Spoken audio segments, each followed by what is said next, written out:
자, 오늘 정치맛수다 정치 현안 자세히 알아보겠습니다. 양문석 전 방통위원, 이준석 전 미래통합당 최고위원 두 분 모셨습니다. 어서 오세요. 안녕하세요. 자, 아까 방송 잠깐 보셨는지 모르겠는데 백신 얘기부터 좀 나눠보겠습니다. 네네. 야당부터 할까요? 뭐 여당이 불편하실 사안 같아서 야당부터 여쭤보겠습니다. 네. 지금 백신 수급 사항에 대해서 굉장히 공세적으로 나오고 계신데 야당은 어떻습니까? 왜냐하면 실제적으로 최근까지만 해도 4,400만 명 분에 대해서 확보가 되었다라는 식으로 말씀하시다가 여당 측에서 최근에 정세균 총리가 확인해 준 게 1,000만 명에 대해 가지고는 뭐 이제 어느 정도 계약 단계까지 가는 것으로 이렇게 되어 있는데 그다음에 이제 나머지 물량 같은 경우에는 예를 들어 모더나나 화이자랑 계약 같은 경우에는 올해 아니면 내년 1월 말까지 추진하겠다라는 이야기인데 그 말은 계약이 안 됐다는 얘기거든요. 예. 그런 상황이고 그리고 지금 확보가 되었다고 하는 아스트라제네카라는 회사의 백신이라는 것도 지금 언급되는 백신 중에서 가장 이제 임상 평가나 이런 것들에 대해 가지고 좀 과정이 더딘 백신이거든요. 근데 이 1,000만 개 정도 확보됐다고 하는데 거꾸로 여기에 대해서 그러면 언제 도입되는 거냐고 물었더니만은 2월 정도에 들어오지 않을까라고 생각한다는 취지로 네. 답을 했거든요. 근데 늦어도 이것도 3월이라고 그랬나요? 그러니까 예. 이것도 근데 확약이 아니라고 이제 얘기가 나오니까 예. 구두로 이제 상의한 바다라고 얘기하니까 결국 야당 입장에서는 국민을 대신해서 물어볼 수밖에 없는 것이죠. 과연 지금 날짜를 박아가지고 확보가 되기로 한 백신은 무엇이 있으며 그리고 언제까지 그것이 가능한 것이냐에 대해 가지고 좀 권위 있는 사람이 답을 해줬으면 예. 좋겠는데 지금까지 가장 권위 있는 답변은 총리께서 하신 말씀, 예. 정세균 총리께서 아스트라제네카라는 것이 1,000만 개 정도 이제 확보가 되어 있는데 그것이 들어오는 시점은 2월 아니면 3월 정도로 구두로 협의되었다 정도거든요. 예. 전 이러다 보니까 실질적으로 그러면은 도입된 게 없는 거네라는 답을 할 네. 수밖에 없는 겁니다. 야당에서는. 잠깐 넘기기 전에 정부 여당 측 그 설명은요. 예.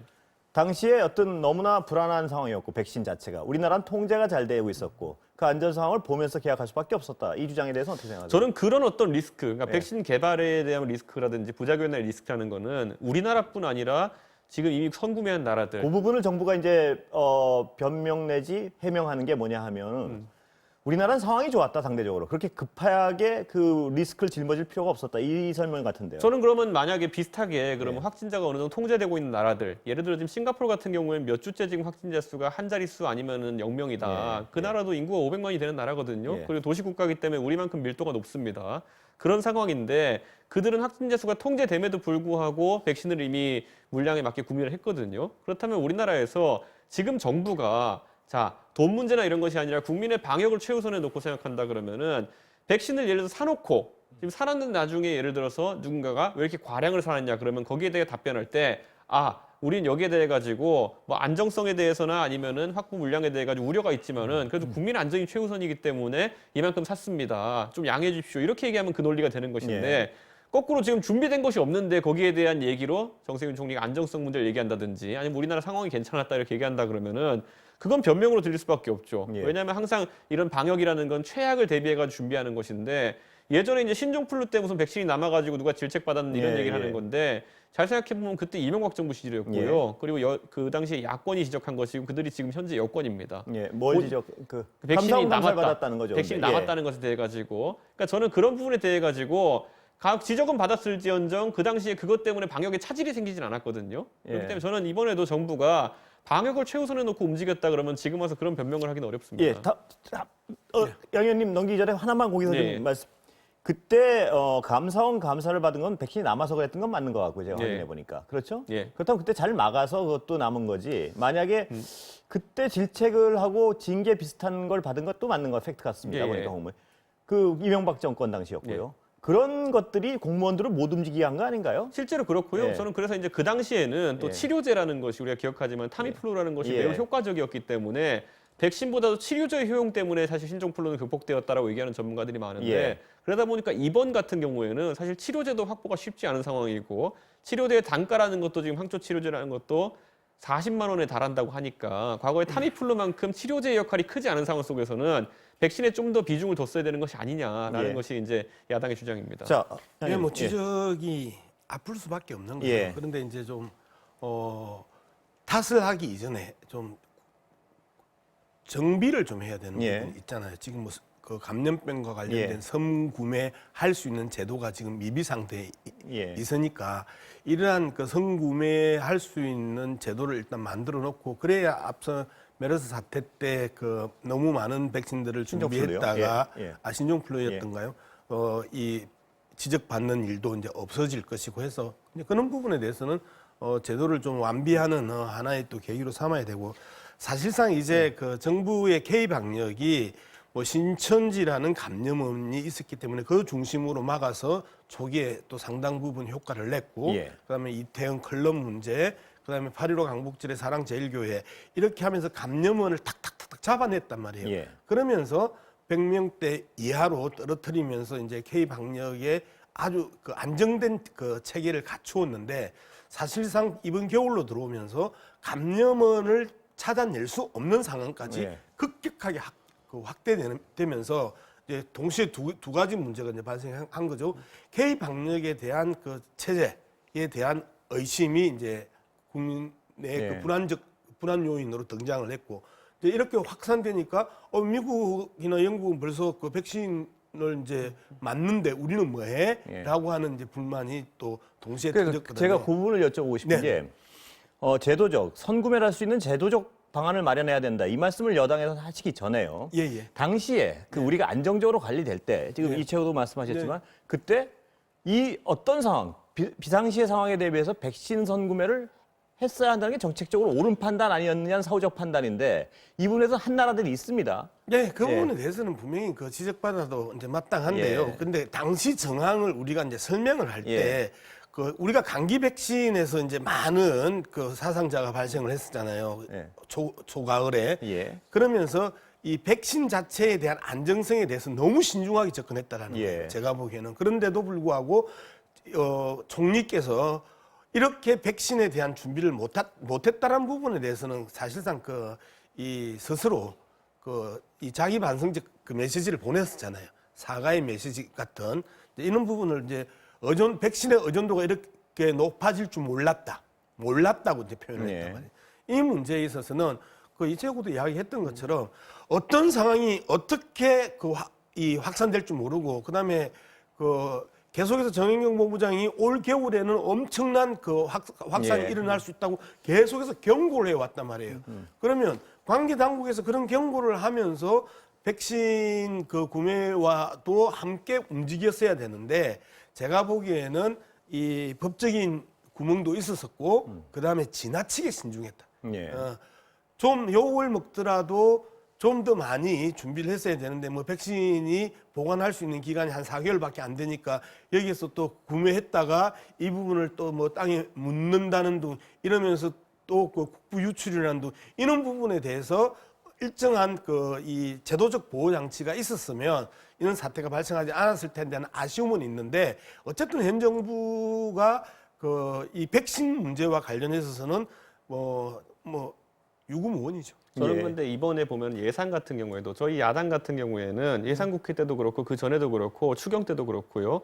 굉장히 지적했던 게 뭐냐면요. 이 코로나라는 위기가 5개월이 지속될지 1년이 지속될지 2년이 지속될지 그 예측이 먼저 선행되었다고 한다면은 거기서 제일 보수적으로 예측했을 때 한 2, 3년 간다고 했을 때 그렇다면 예산을 편성할 때부터 이런 것들을 굉장히 신중하게 했었어야 되는 것이 아까 백신 예산에서 굉장히 신중하게 판단을 한다고 얘기했지만은 그럼 반대로 또 굉장히 신중 안 하게 바로 처리한 예산은 뭐냐면은 전 국민 핸드폰 2만 원 지원이에요. 네. 사실 전 국민에게 핸드폰 값으로 2만 원씩 지원하겠다. 그거 여당 대표 머릿속에서 나왔다고 하는데 그렇게 해서 돈 쓰고 난 거 그거 1조 가까이 날렸는데 지금 와서 생각해 보면은 그 돈이면은 백신 선구매에 필요한 예산 충분히 충당할 수 있었던 것이고 사실 야당에서 강기훈 의원님 같은 경우에는 이번 국회에서 보건복지위 들어간 뒤로부터는 두 가지 사안, 백신 구매 예산에 대해 가지고 당국자들이 주저하는 것 같으니까 오히려 야당 의원이 그거 안 쓰게 되면 나중에 내가 내 돈으로 딴 데 팔 테니까 그거 무조건 사오라고 지적도 하기도 하고 신속 진단 키트 같은 경우에도 빨리 이제 사용을 시키게 하자. 예. 그게 있어야지 국민들이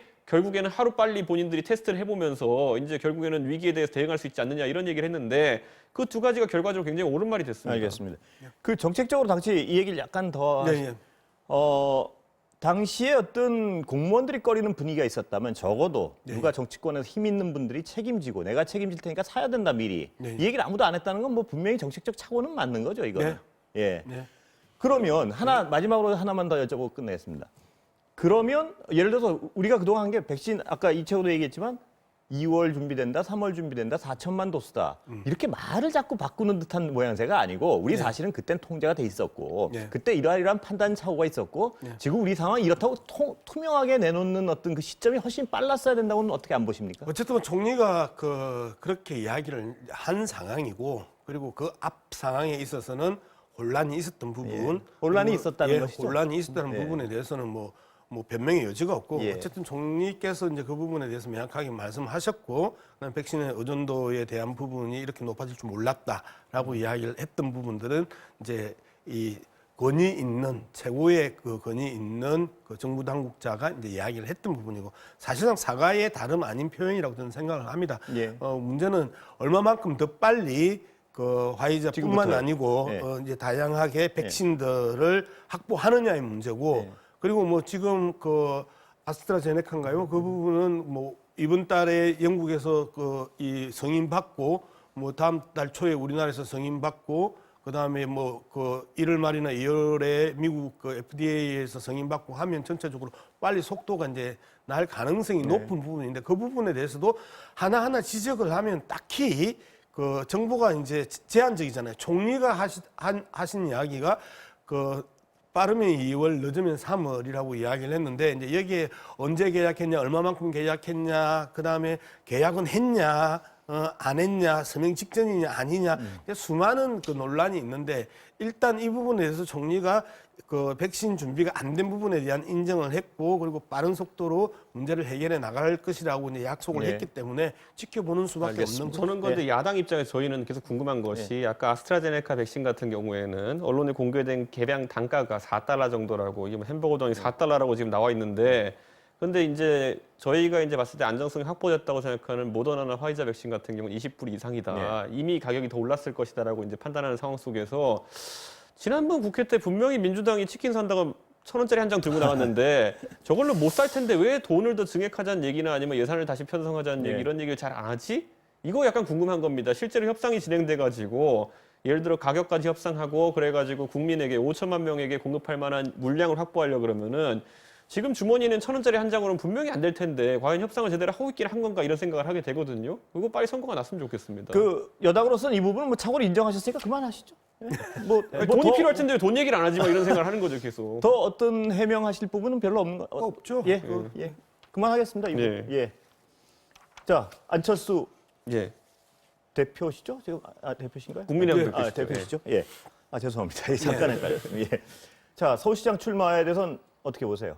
저는 뭐 큰 결단 하셨다. 예. 그리고 지금까지 안철수 대표가 정치에 오면서 큰 선거 나가셨을 때, 국민의당의 대선 후보가 되셨을 때, 그리고 나중에 바른미래당에서 서울시장 후보가 되셨을 때, 이때는 분명히 메시지에 보면은 제3지대로 성공하겠다라는 메시지가 주가 됐었어요. 그래가지고 여도 야도 아니고 난 제3지대에서 예. 성공하겠다라는 취지로 뛰신 선거였기 때문에 굉장히 이제 정치적 그 철학을 보여주기 위한 선거를 했거든요. 예. 그런데 이번에는 이제 선거에 출마하면서 일성이 야권 단일 후보가 되어가지고 승리하겠다는 것이기 때문에 저는 어쨌든 좀 더 현실적인 정치를 하려는 것 같다. 그래서 이채원은 좀 약간 아시죠? 내부 사정은? 예, 제 공천을 자르려고 하셨던 분입니다. 아, 그러면. 예. 그래서 여쭤보겠습니다. 예. 좀 아신 데니까. 예. 자, 제3지대에서 이쪽으로 와라 이 얘기 아닙니까? 지금 안철수 대표는. 예, 예, 그렇습니다.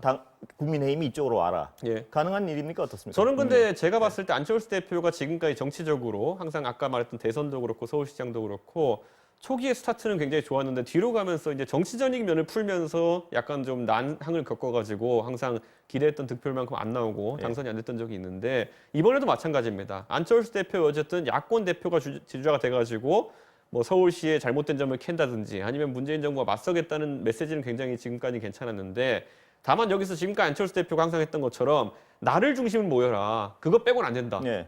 옛날에 민주당에 있을 때도 보면은 내가 당대표 단독으로 되는 혁신 전당대회 외에는 못 받아들이겠다 이랬던 네. 것처럼 그런 식의 어떤 독자 노선만 걷겠다고 한다 그러면은 이번에도 새가 약해가 좀 어려울 것이다 이렇게 예. 생각하고요. 그 가능성 없습니까? 현실적으로는? 저는 그렇게 된다고 보기에는 안철수 대표가 과거에 비해 가지고 가졌던 구심력이라는 것이 많이 약해졌습니다. 예를 들어 이번에 대선 주자급에서 처음으로 출마 선언하셨기 때문에 언론에 관심이 집중되고 있는 것이지만은 저희 당에도 보면은 그 서울시장 후보군으로 출마 검토되는 뭐 예를 들어 오세훈 시장 같은 경우에는 대선주자급이고 충분히 역량이 있으신 분이기 때문에 만약에 두 분이 나온다고 했을 때 안철수 대표가 맹목적으로 나를 중심으로 뭉쳐라 이랬을 때 거부감을 갖는 사람도 있을 수 있거든요. 네. 그렇기 때문에 그거는 지금 뭐 안 대표 입장에서도 아직까지 메시지 좀 자제해야 되는 시점이 아니냐. 그러니까 나를 중심으로 한 메시지는. 네. 다만 지금 얘기하는 것처럼 공정한 어떤 경선의 틀을 만들고 야권 단일 후보가 되긴 틀을 만들자 정도는 당연히 저도 안철수 대표의 뜻에 공감할 수 있고 당으로 꼭 안 들어와도 된단 말씀이시죠? 그 정도는 할 수 있는 메시지인데 오늘 이제 어제 그 메시지에서 오늘은 또 이제 연립 서울시 정부를 만들겠다고 이제 얘기하셨거든요.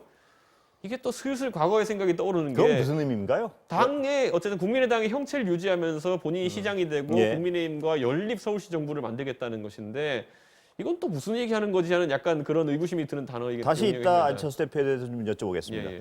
양 의원님 보시기에는 파괴력이 있습니까? 없습니까? 파괴력 있죠. 예. 3석이 103석을 먹겠다고 지금 나선 예. 거 아니에요. 예. 국민의당이 3석, 예. 그다음에 국민의힘이 103석인데 3석이 103석을 어떻게 흔드느냐의 이제 방법인데 예. 예를 들어서 오세훈 이 전 의원을 이야기했는데 오세훈 전 의원이 나오지 않으면 사실상 국민의힘에서는 그 서울시장 누구나 봐도 저 사람 정도면이라고 할 만한 그 이 몸무게가 되는 후보가 없단 말이에요. 예. 그러면 오세훈을 배제한 상황에서는 안철수가 흔들 수 있다.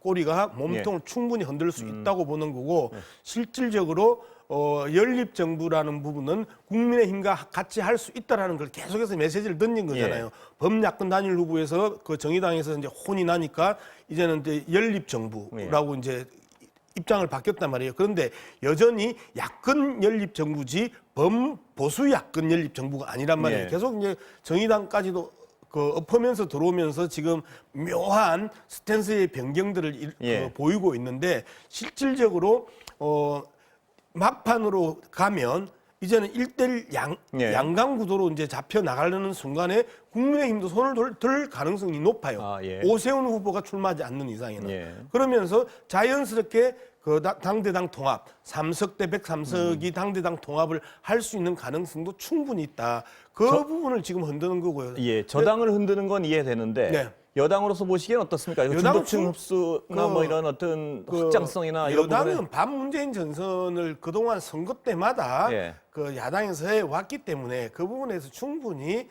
그 예측하고 준비했다라는 부분이고요. 안철수 대표의 아주 절박함이 어디에 있느냐 하면요.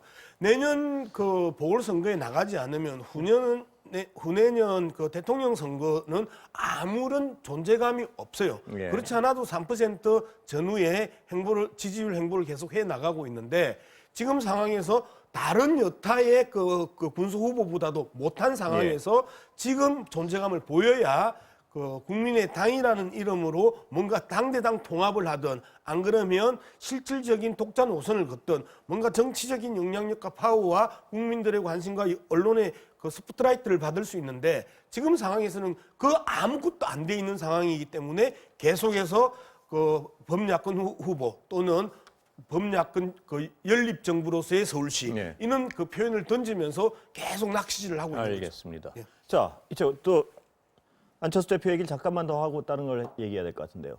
김종인 비대위원장 얘기는 안 할 수가 없는데 김종인 비대위원장은 항상 늘 일관되게 안 대표에 대해서는 약간 깜이 아니다라는 식으로 말씀을 하셨습니다. 어떻게 보세요? 예. 처음에 이제 김종인 위원장이 안철수 대표 포함해가지고 모든 대선 주자군에 대해 가지고 박한 평가를 할 때 예. 많은 사람들이 저 사람 싫어하나 보다 이런 평가를 했겠지만은 지금 와서 이제 다들 이해를 합니다. 김종인 위원장이 결국에는 거꾸로 어느 누구에다가도 절대적인 호감을 표시하지 않는 일을 가지고 상당히 공정하게 판을 관리하고 있다는 평가가 나오는 것이거든요. 그렇기 때문에 안철수 대표에 대한 박한 평가라는 것도 그 연장선상에서 보면 될 것 같다. 그렇게만 보면 됩니까? 아니면 왜냐면 아까 예. 말했던 것처럼 안철수 대표가 저 대선도 나가가지고 꽤 많은 표를 얻었던 인사이기 때문에 서울시장 선거에 나오게 되면은 언뜻 우리 당내에 있는 좋은 인사들에게 봤을 때는 급수 차이나 이런 것들이 인식될 수가 있는 거거든요. 예. 그러면 경선 분위기가 굉장히 사그라들 수도 있는 것이고 또 반대로 안철수 대표 입장에서는 본인이 그런 무게감 있는 주자라는 걸 이용해가지고 굉장히 우리 당에 대해 가지고 언급하는 것들이 이런 것들이 아까 이제 양문석 의원께서는 103석을 103석이 먹는다 이런 얘기도 했지만은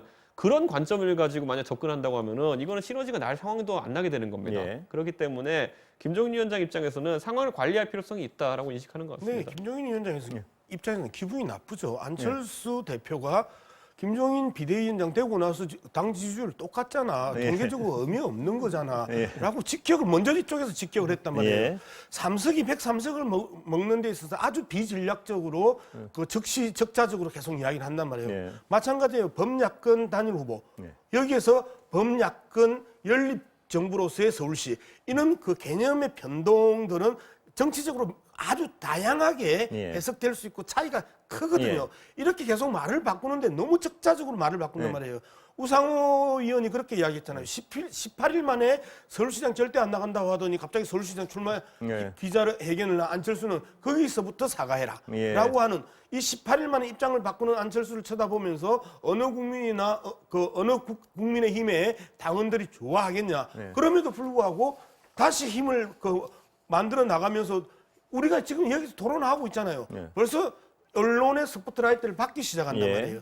이게 지금 안철수 대표한테는 가장 중요한 현실적 정치의 목표라는 거예요. 예. 나 살아있다, 나 존재감 예. 있다, 나 영향력 있다를 계속해서 과시하는 거. 네. 과시할 수밖에 없는, 과시라는 표현을 쓸 수밖에 없는 예. 정치적 이 작은 쪼그라진 그 국민의당의 네. 그 현재의 위치도 보여주는. 그 스탠스 변화를 조금씩 하는 거에 대해서는 정치 전략적으로는 공감이 가시는 건가요, 양 의원님? 정치 전략이 아니고요. 그때 계속해서 맞춤형 네.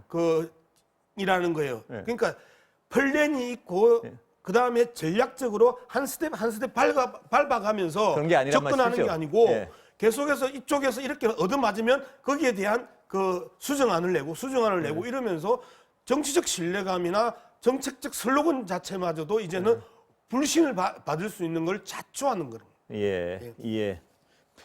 백신 말씀하실 때 상당히 위축돼 계시다가 굉장히 오늘 안철수 대표 얘기 나오니까 굉장히 예. 원래 여권 인사들이 안철수, 나경원 이런 분들 얘기하면 되게 좋아합니다. 왜 그럴까요? 예? 몰라요. 딴 얘기는 관심 없으시다가 그 두 분 얘기는 나오면 굉장히 막 활발해지고. 그러면 백신 이야기하는 것보다 훨씬 더 우리가 지금 정치 평론하러 왔지. 예.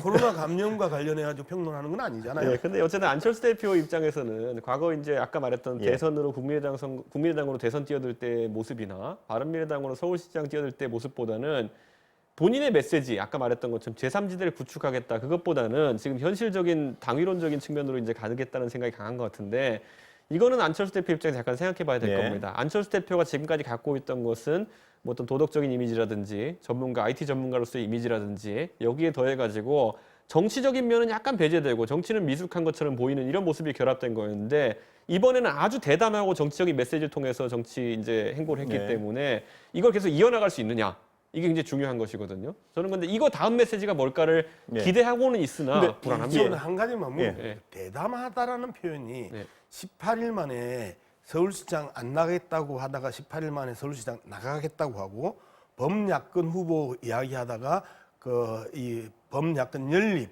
정부 이야기하면서 또 그 입장을 축소하고 하는 게 대담하다고 이야기할 수 있는 저는 옛날에 김대중 대통령이 저는 거짓말을 한 게 아닙니다. 약속을 지키지 못했기 때문입니다라고 했을 때 그거 상당히 파격적인 언사였다. 조롱하는 게 아니라 왜냐하면 그거에 대해 가지고 스스로가 부담이 없다라는 걸 굉장히 드러낸 딱 선언적인 한마디였거든요. 그 다음에 잡음 별로 없었어요. 그랬던 것처럼 안철수 대표도 본인이 이걸 설명하면 됩니다.